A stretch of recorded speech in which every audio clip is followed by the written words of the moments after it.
تلغراف يا ابوي. منين يا حاج؟ من مصر. اللهم اجعله خير. انا قاعده اترف بقالها يومين. ده من طه. طه نجح واخذ الدكتوراه. مبروك يما. والله عال الشيخ طه بيجي دكتور. ايه الكلام اللي هتقوله ده؟ يا انت كريم يا رب. يا ما انت كريم. اقعد يا شيخ طه. تشكر يا علو باشا. انا عندي لك خبر عظيم جدا. خير؟ انت مدعو لمقابله سمو الخديوي. انا؟ بكره ان شاء الله الساعه 5 بعد الظهر في سراي راس التين في اسكندريه. مالك يا شيخ طه سكت ليه؟ الحقيقه يا علو باشا هذا تشريف لم اتوقعه. ها هنا انا من صاحب العرش. ده سمو الخديوي هو اللي طالب يشوفك. اهلا وسهلا اهلا وسهلا. اهلا يا شيخ طه. ايه ده انت هو تأهبت للقاء الامير. والبسه لكل حالة لبوسها. في الواقع أني لم أرد أن أسافر قبل أن أمر عليك. ها وهتقول إيه بقى للأمير؟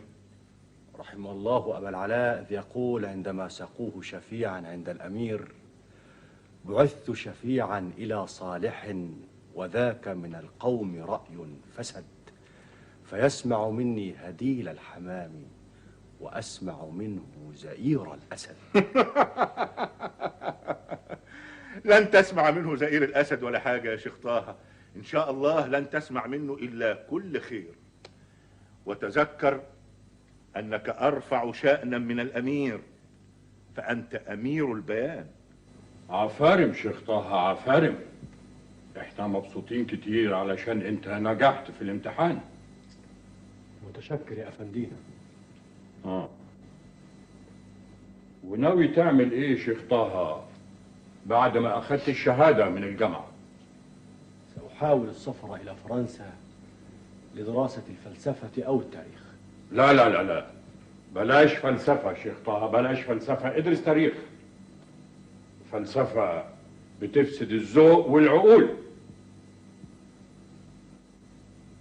من كام سنة أنا سافرت إلى باريس، وجم الطلبة المصريين علشان يقابلوني وماسكين البرانيط بتاعتهم في إيديهم، إلى واحد كان ماسك طربوشه.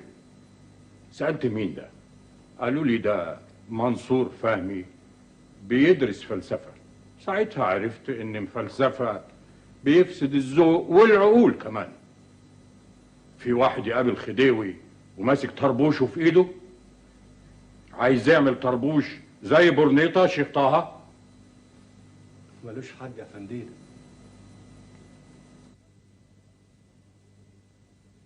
اسمع يا شيخ طه، انت سافر فرنسا، ادرس تاريخ، بلاش فلسفة يا شيخ طه، ادرس تاريخ. تاريخ علم عظيم، تاريخ شوق وزال شيخ طه. خلاص يا دكتور طه، مجلس إدارة الجامعة وافق على سفرك لتنضم إلى بعثتها في باريس لدراسة التاريخ. وإمتى السفر؟ الأسبوع الثاني من أغسطس إن شاء الله. متشكر يا علو باشا، ده أسعد خبر سمعته في حياتي. لن أنسى فضلك. فضل إيه يا دكتور طه؟ الفضل لله ولاجتهادك. في الواقع أنت تستحق أكتر من كده. أنت بقى تستعد للسفر، تروح لأهلك تودعهم، وأنا تحت أمرك. والله انت نفسك حلو يا دكتور. انت راجل دلوقتي بتجالس علوي باشا وشفيق باشا وفندينا، تقوم تيجي قهوة الكلوب وتشرب القهوة من ايد صنور، وأناك الجنينة اللي شايل في صباعه 40 أرداب بجمح. شايل شونة غلال من فضلك. ابقى افتكرنا بقى وانت في باريس، وافتكر قعدتنا الحلوة. عايزين الجد. الغربة لها رهبة. سأفتقدكم كثيرا. ايه اخبار الحرب يا جماعة؟ حد سمع حاجة جديدة؟ الدنيا قايمة في اوروبا. قول لي يا دكتور طه، هو السفر امتى؟ حوالي 15 أغسطس. أخبار وحشة يا جماعة. ايه خير؟ فرنسا دخلت الحرب والجامعة استدعت بعثتها من أوروبا وأوقفت إرسال بعثات جديدة. جت الحزينة تفرح ما التقت لهاش مطرح. تزعلش يا دكتور طه، ما تزعلش. كل عقدة ولها عند الكريم حلال. المهم ان الحرب تبعد عن فرنسا. خلينا نسافر. قول لي يا دكتور طه، هو السفر امتى؟ ما قلت لكم 15 اغسطس. السفر اتلغى واديني قاعد، لا شغله ولا مشغله. شقيت واجتهدت واديني عاطل عالة على ابويا واخويا.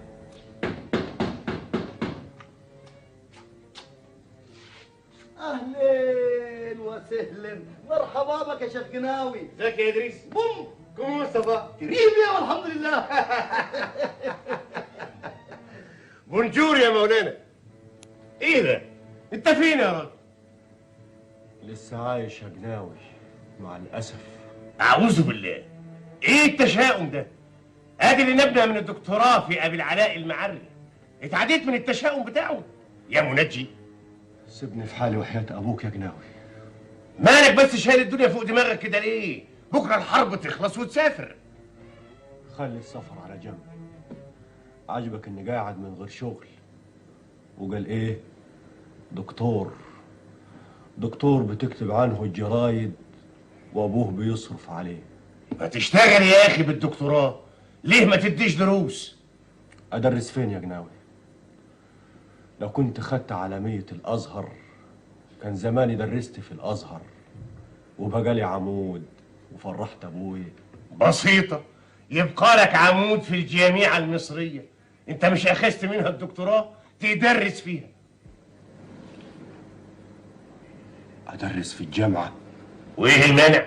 لاقيني انت على ورقة وقلم ومليني نكتب طلب دلوقتي حالا. اسمع يا قناوي، الجامعة لا هي غنية ولا هي محتاجالي. أنا اللي محتاج إن أشغل نفسي وأحس إن وجودي في الدنيا له بعض القيمة. لازم أقول لهم إني مستعد أدرس بدون أجر. قول يا أخويا، قول قول قول، ما أنت غاوي فقر.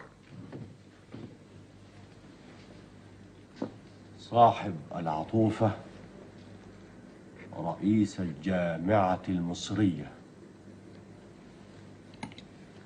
كانت الحرب مانعا لي من السفر. مجلس إدارة الجامعة قبل طلبك لتدريس تاريخ الأدب العربي، إنما رفض أن يكون التدريس مجانا، وكلفني أشكرك على هذا العرض وأتفق معاك على الأجر المناسب. هذا فضل من مجلس الجامعة وله الشكر، وأؤكد لكم يا علو باشا أني جاد فيما عرضته. عملي يكون بغير أجر. يا دكتور، أنا قلت لك المجلس رفض العرض ده رفض نهائي. هو صحيح الجامعة فقيرة، وعشان كده أنا فكرت في حاجة. ليه ما نعملش زي بعض الجامعات الألمانية ما بتعمل مع الأساتذة المبتدئين؟ إزاي يا باشا؟ يعني نعمل رسوم بسيطة تحصل من الطلبة اللي هيحضروا دروسك. مجموع الحصيلة دي هتاخده انت، وبكده هتكون مكافئتك على قدر إقبال الطلبة على دروسك. أرجو إعفائي من هذا يا باشا، أرجوك. لا أستطيع قبوله. ليه يا دكتور؟ لأن هذه الطريقة تجعلني مدينا لطلابي بشكل مباشر بمرتبي آخر الشهر. يعني أبقى زي سيدنا بتاع الكتاب. وبعدين حيرتني معاك يا دكتور. كمان أصل بصراحة الجامعة ما تقدرش تدفع لك أكتر من 5 جنيه في الشهر. إيه رأيك؟ ما هو كمان الأزهر كان هيدفع لك أقل من كده لو بقيت أستاذ فيه.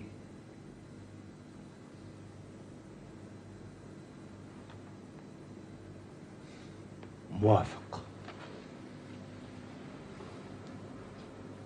مع جميل الشكر. مالهم ال5 جنيه؟ حلوين حلوين قوي. مبروك يا طه يا اخوي. على كل حال اهو مبلغ يخفف العبء شويه عنك وعن ابويا. كفايه عليه اخواتي الصغيرين اللي في رقبته. احنا ملناش عز منك يا طه يا اخوي، بس يعني بلاش تشيل الدنيا على دماغك كده. قال له انت حظك احسن من حظي، يعني بقيت مدرس في الجامعه. اهلا يا دكتور طه، اتفضل. السلام عليكم. ابشر يا دكتور، زالت الغمه. خير يا علو باشا. كل خير ان شاء الله. حكومه فرنسا بعتت لحكومه مصر والمجلس الجامعه انها ممكن تستعيد الطلبه اللي كانوا بيدرسوا في الجامعات الفرنسيه. دي اخبار عظيمه يا باشا. السفر هيكون بعد ايام، بس مش هتسافروا على باريس، هتسافروا في الاول على مونبلييه علشان تكونوا بعيدين عن اخطار الحرب. وهو كذلك. ولما تهدى الحاله ان شاء الله هننقلكم على باريس. متشكر يا علو باشا، متشكر. لحظه واحده يا دكتور طه، معانا هنا 2 من زملائك هيسافروا معاك مونبلييه. اهلا وسهلا. سلطان. ايوه يا باشا. سلم على سلطان يا دكتور. اهلا يا دكتور طه.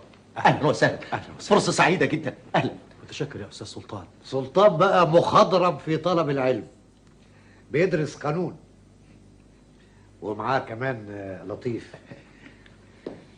خريج دار العلوم ومسافر يدرس ادب، وراخر واخد الدراسه بالراحه. اهلا وسهلا يا دكتور طه، انا اعرفك ومعجب بمقالاتك من زمان. سلم عليه يا دكتور. متشكر يا استاذ. اهلا وسهلا.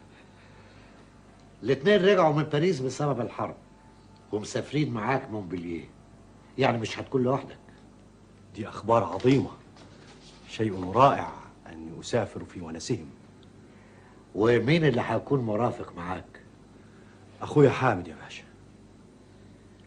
بس انت عارف يا دكتور ان مجلس الجامعه للاسف ما يقدرش يتحمل مصاريف مرافق. انا عارف يا باشا، وان شاء الله نقدر نعيش بالمبلغ المحدد ليا انا وحامد، وامري برضو ان الوالد يساعدنا بما يستطيع. على بركه الله. وانا ارجو انكم تحققوا امل الجامعه فيكم.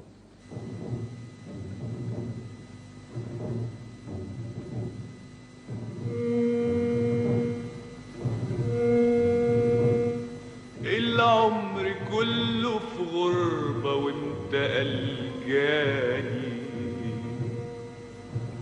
وفي كل غربة دعاء الوالدين نجاني.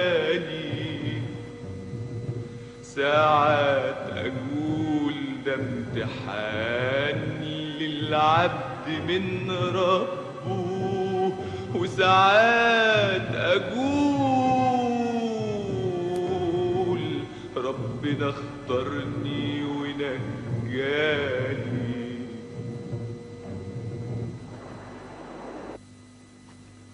الكرافتة دي حاجة كرب، إنها تضيق علي الخناق. دي تكاليف الوجاهة يا شيخ طه. لا مؤاخذة، قصدي يا طه افندي. افندي ايه؟ قصدي يا مسيو طه على سن ورمح. نقلة جامدة قوي يا حاج. زملاتك دلوقتي في الازهر لو شافوك يا مسيو طه مش هيعرفوك. يلا بينا. على فين؟ على كانتين المركب عشان نتغدى. كانتين؟ لا، أنا هاكل هنا، مش منقول من هنا. خبر ايه يا طه؟ يا اخي بطل عوايدك دي. يا اخي لازم تعيش مع الناس. يا حامد سيبني في حالي، أنا مش منقول من هنا. يا جماعة انتوا فين يا جماعة؟ جرس الغدا ضرب. الله الله الله، خرجت من إيهابك الأزهري وبقيت أشيك مننا. الملابس الفضفاضة كانت أريح، أنا حاسس كأني مسجون. ذهبت ايام القبطان يا طه الى غير رجعة. إيه يا ابني ده أنت هتمسحنا في الشياكة. يلزمني بعض الوقت عشان أحس بالألفة بيني وبين هذه الملابس. بقول إيه يا دكتور طه؟ احنا دلوقتي رايحين فرنسا، والناس هناك لهم تقليد معين. تقليد ايه؟ يعني الناس اللي ظروفهم من ظروفك بيلبسوا نظارة سوداء. نظارة سوداء؟ أيوة، نظارة إزازها لونه أسود أو أزرق، بيستعملوها غطاء للعينين علشان تحمي عينيهم من ضوء الشمس. أنا جبت لك واحدة هدية.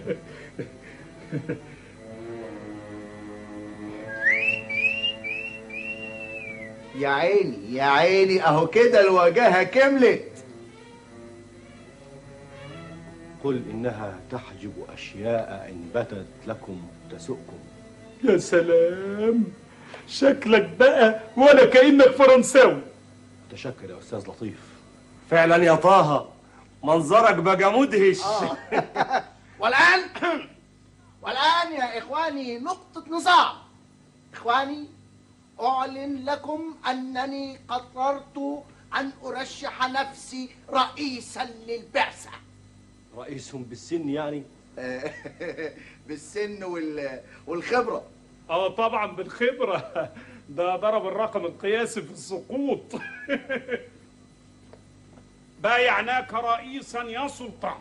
وأنا يا إخواني أعلن لكم أنني سأقودكم إلى مونبلييه. إنني أعرف شوارعها ومقاهيها وأفخم فنادقها. طب بقول ايه يا سي رئيس البعثة؟ أيوة يا ابني. ممكن بقى كده ولا مؤاخذة تاخدنا الكانتين المركب عشان أنا ميت من الجوع؟ يا رئيس البعثة. أيوة. أنا عايز أكل يجيلي هنا. الرئاسة توافق على جميع مطالبكم. أنت يا شيخ طه الغداء هيكون عندك هنا بعد ربع ساعة، وأنتوا معايا. استنى عندك. الرئاسة أولا.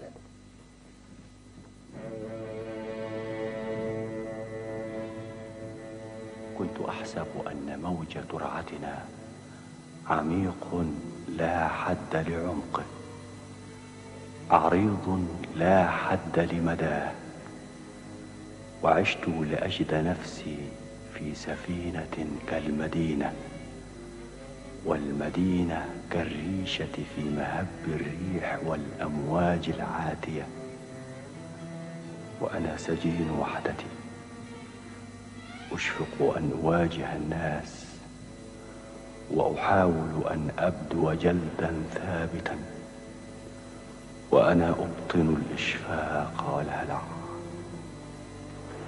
وأسأل نفسي أما لهذا العناء من نهاية؟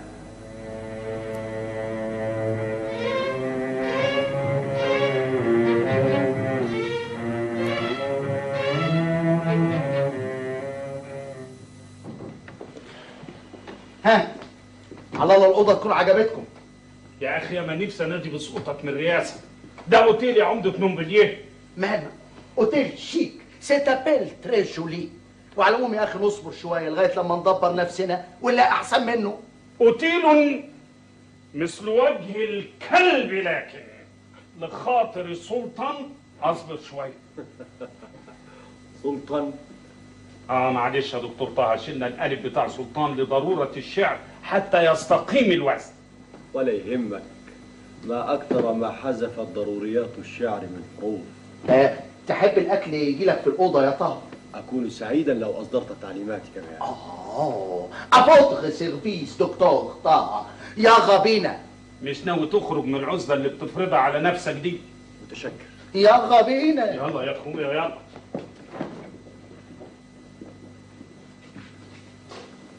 حامد. نعم. اوصف لي الحجرة يا حامد. اوصف لك ايه بقى؟ انت فاكر الربع بتاع حوش عطا؟ اهو ده بقى ربع فرنساوي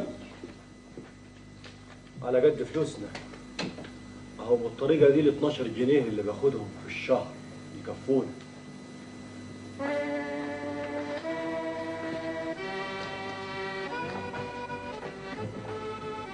صعب قوي التجشف يا طه. لو انت شايف اللي انا شايفه يا بوي. بونجور مسيو. بون ابيتي. ميرسي.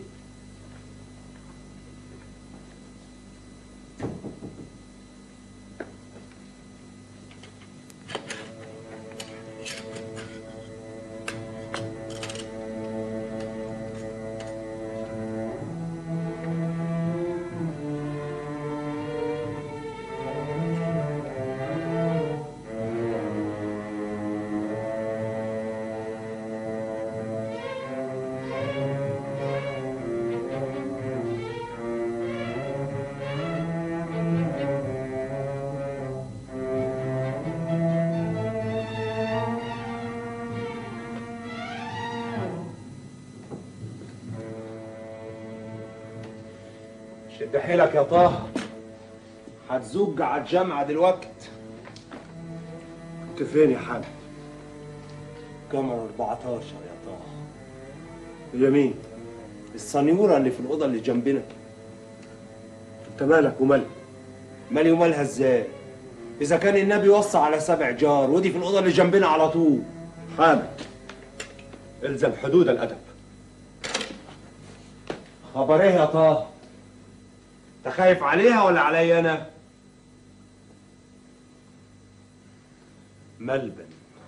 ملبن يا طه، مش زي الغفر اللي بيملوا الزرع من تلعة بلدنا.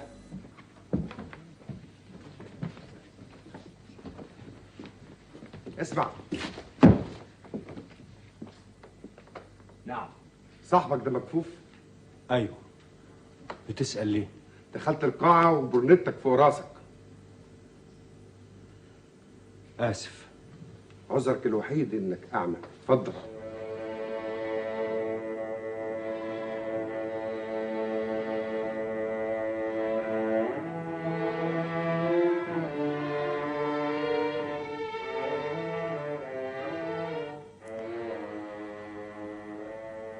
اقرا يا اعمى. وانا اعمل له ايه اذا كان ربنا مش عايزه يحضر المحاضرات دي؟ هل أستسلم لهذه العاهة؟ لا،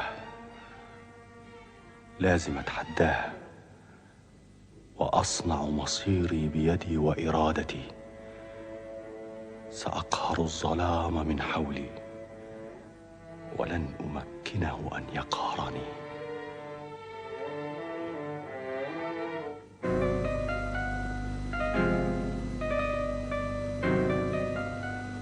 تبدل الحال ولم يتبدل.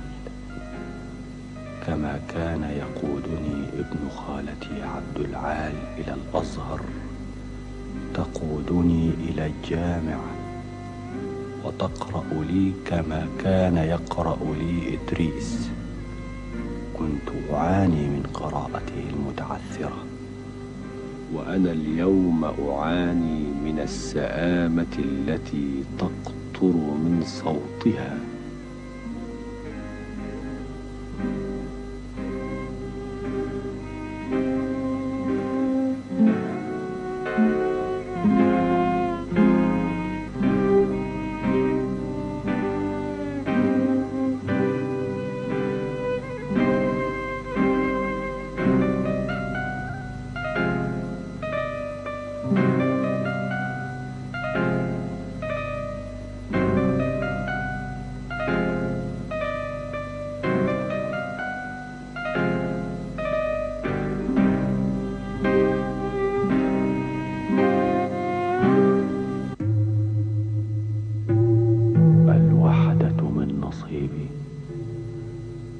كما كان يتركني أحمد حبيس حجرتي وينصرف إلى رفاقه، يتركني حامد اليوم وقد بهرته الحياة الجديدة.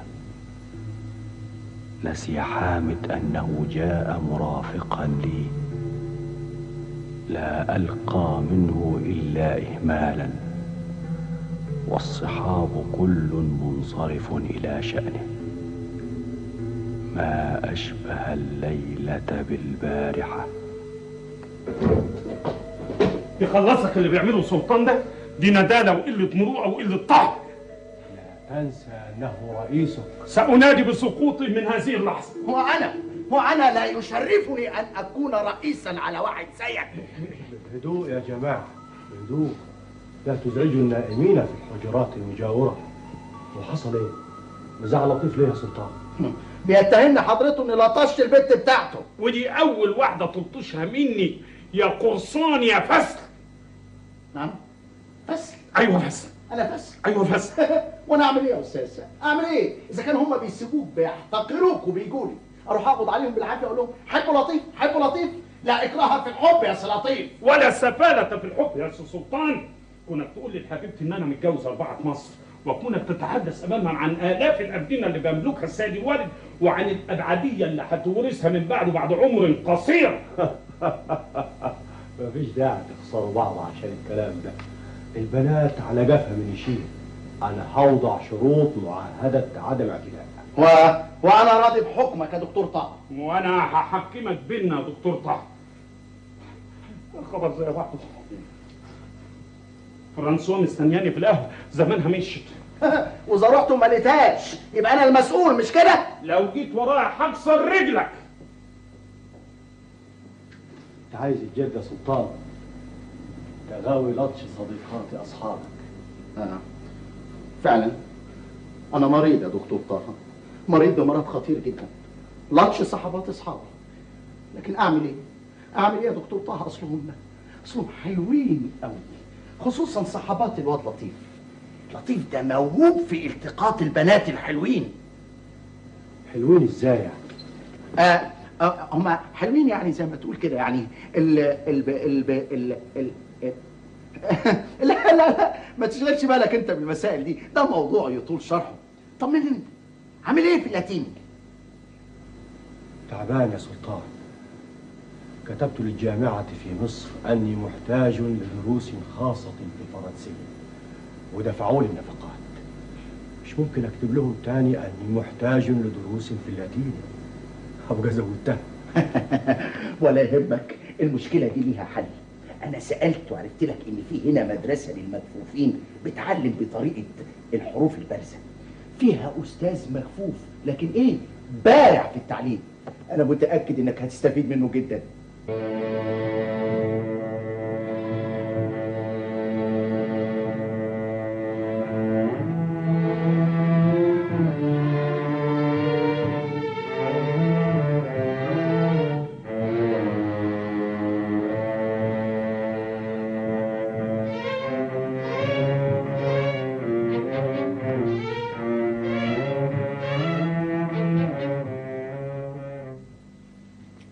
كلام ايه ده يا طه؟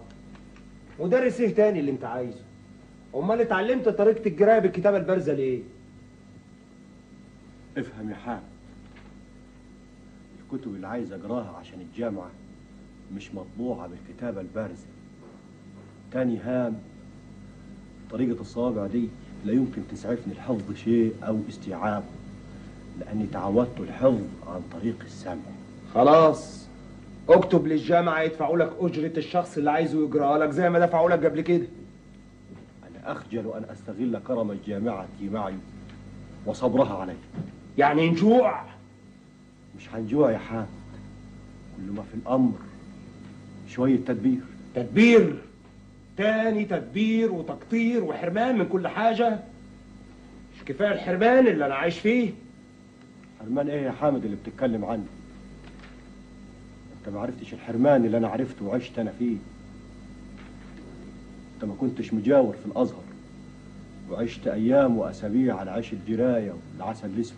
وانا مالي انا ومال الكلام ده؟ ما تنساش انك جاي فرنسا مرافق ليا. يعني قصدك اني زي ادريس؟ لا يا حامد، انت اخويا ولازم تقدر ظروفي. انت كمان يا اخي لازم تقدر ظروفي. ايه اللي يريحك يا حامد؟ ما هو مش معقول كل يوم نتخانق بالشكل ده. انا محتاج للهدوء لدراستي. فعلا دي ما بقتش عيشه. يعني كمان مش ممكن استمر بالشكل ده. انا عايز ايه؟ انا عايز اعيش لوحدي. ازاي؟ اسكن في بنسيون تاني ونقسم الفلوس بينا. كده يا حامد؟ طيب اللي يريحك. ايوه بقى الصراحه بقى هو ده بقى اللي يريحني. عرفاك.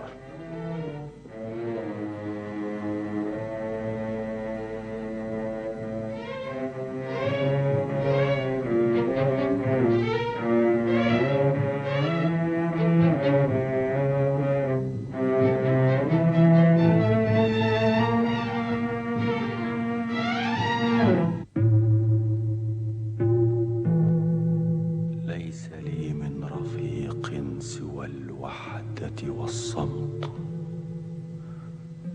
في سكون الليل أحس أن جبالا من الصمت تطبق على صدري منذ طفولتي والصمت الموحش يلفني، وأذكر الآن ما كان يملأه من أشباح وتهاويل الجنيات اللاتي يرقصن من حولي، والحركة التي تنبعث أحيانا من أعماق السكون فينخلع لها القلب ويستعصي معها النوم،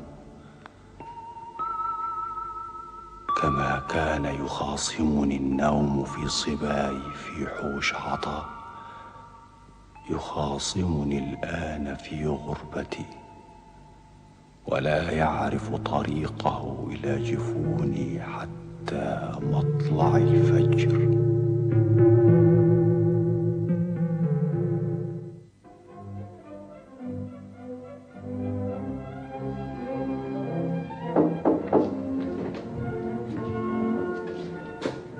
بونجور يا دكتور طه. صباح الخير. يا سلام على النشاط. لحقت تلبس؟ أتعبني الأرق فحاولت أن أشغل نفسي بارتداء الملابس قبل طلوع النهار. أنا كمان ما نمتش للصبح. ابتديت تراجع المقرر؟ هو فعلا مقرر، إنما مقرر إيه يا طه يا أخويا؟ العيون خضر زي البرسيم، الشعر أصفر بلون الشمبانيا، نبع من الشهد في شفتيني، والله الخصر. فسدت يا ضرعمي. بقول لك إيه، أنا جبت لك معايا كرافتة معقودة جاهزة عشان تخلص من المشكلة اليومية وأنت بتحاول تربطها أهي. أشكرك يا أستاذ لطيف، دائما مشغول بأموري. دفعت كام؟ ده اسمه كلام برضو، دي هدية متواضعة. أنا هوصلك للجامعة وارجع انام. أنا أكيد لو استمريت في المذاكرة بالطريقة دي هتلبس عليا اسود قريب. الله يسامحه حامد، لو ما كانش طفش وساكن بره مش كان أولى هو يوصلني. أهو ده الكلام اللي يزعل. ما تحتلش هم، احنا كلنا اخواتك. لطيف نسياني في البوفيه. المحاضرة خلصت من ساعتين وأنا في انتظاره. كلنا اخواتك يا طه، لهم العذر، لا جليس ولا أنيس.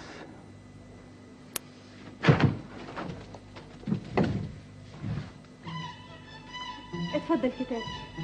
متشكر. أرجو أن لا يكون رصين قد تضايق من وقوعه على الأرض. رصين؟ أنا كمان بحب شعره. اتفضل اقعد. تفضلي بالجلوس، أنا في انتظار صديق لي. إذا ما كانش عندك مانع أسيب ترابيزتي وأجي أقعد معاك لحد صاحبك ما يجي، وهو نتكلم على شاعرنا المحبوب. أكون سعيدا بذلك.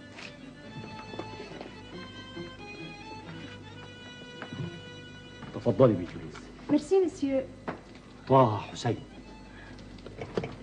طالب في الجامعة؟ نعم، أدرس الأدب والتاريخ. شرقي؟ من مصر. أهلا بيك في فرنسا.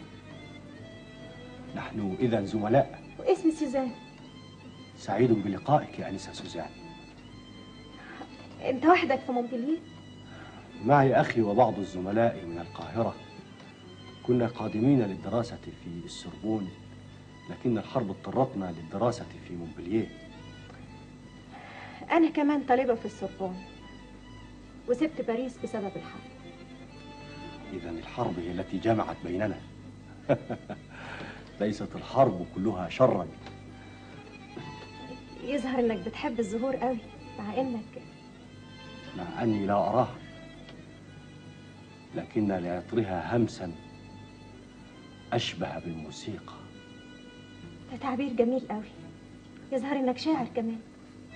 صوتك يجعل كل فتى شاعرا. خد مني الزهرة دي ريحتها جميلة قوي.